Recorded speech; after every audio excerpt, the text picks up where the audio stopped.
Metroid Prime 4 is still quite a ways away, and if you were a fan of the Metroid Prime trilogy, you've probably been let down by a lot of Samus's adventures lately. Looks like you took quite a bit of damage. It's unbelievable how well you've held up. But if you're looking for a game that brings back memories of the gameplay from the Metroid Prime series, you should take a look at Journey to the Savage Planet. While it may not be an authentic Metroid Prime experience, it certainly will scratch that itch.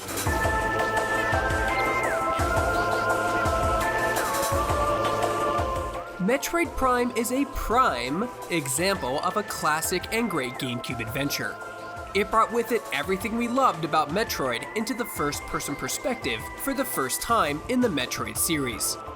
Along with Castlevania, these games have coined the phrase Metroidvania. While many games have similar designs or have been inspired by them, Journey to the Savage Planet constantly reminded me of my Metroid Prime GameCube experience.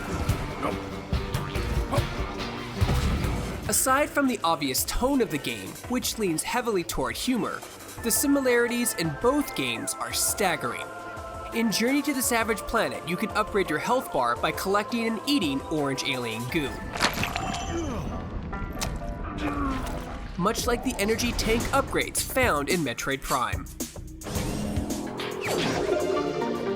They're hidden throughout the world, and some you'll have to come back to collect only after you've acquired a certain suit or weapon upgrade.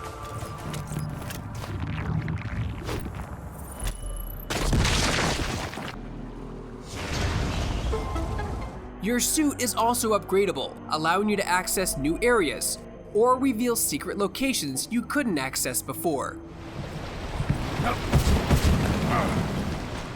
Of course, these are standard mechanics in typical Metroidvania-style games, but the similarities between Metroid Prime and Journey to the Savage Planet go far beyond this. The combat, for example, has a simple brilliance to it. There's no auto lock-on feature in Journey to the Savage Planet, but you can charge shot your laser pistol for explosive damage.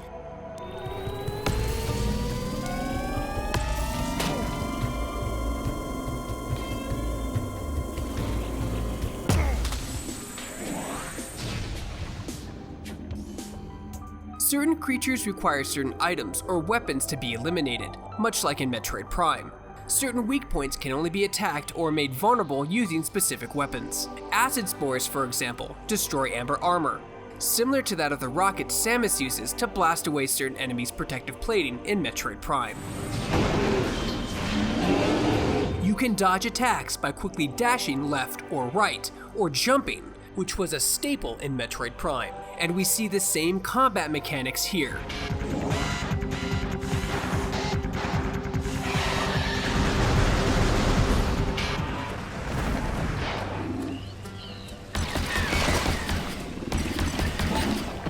Having weak points on enemies are in a lot of games, to be fair, but the specific boss and elite encounters in Savage Planet made me think back to the same challenges I faced in Metroid Prime.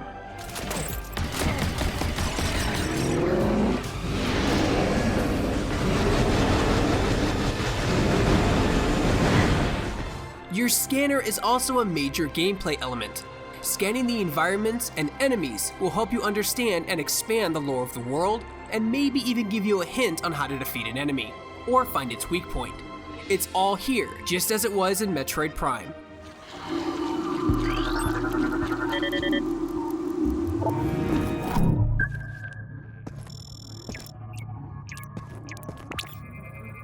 Big mouth, little brain, lousy singing voice.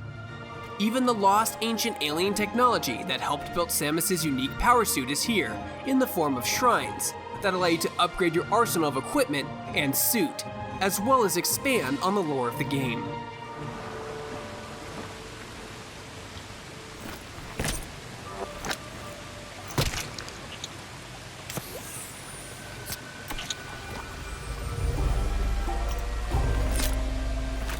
That's the good stuff. Handle with care.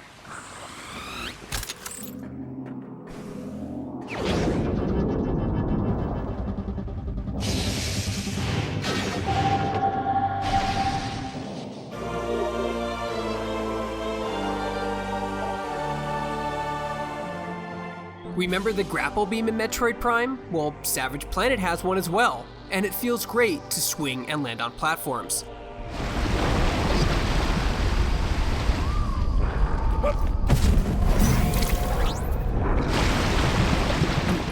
Speaking of platforming, even that's done well. Nailing the double jumps and platforming feels just as good, if not better, than its GameCube counterpart.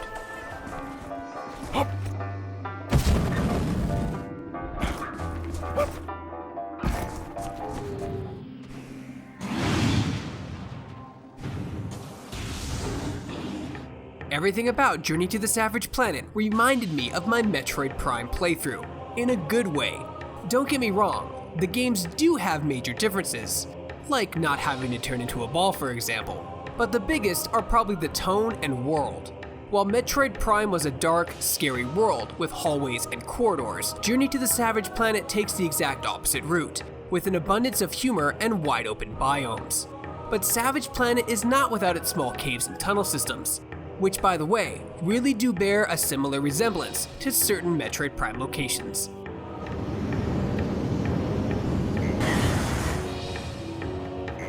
So what am I getting at here? What I'm getting at is that Journey to the Savage Planet consistently impressed me and made me feel like I was playing a modern day Metroid Prime.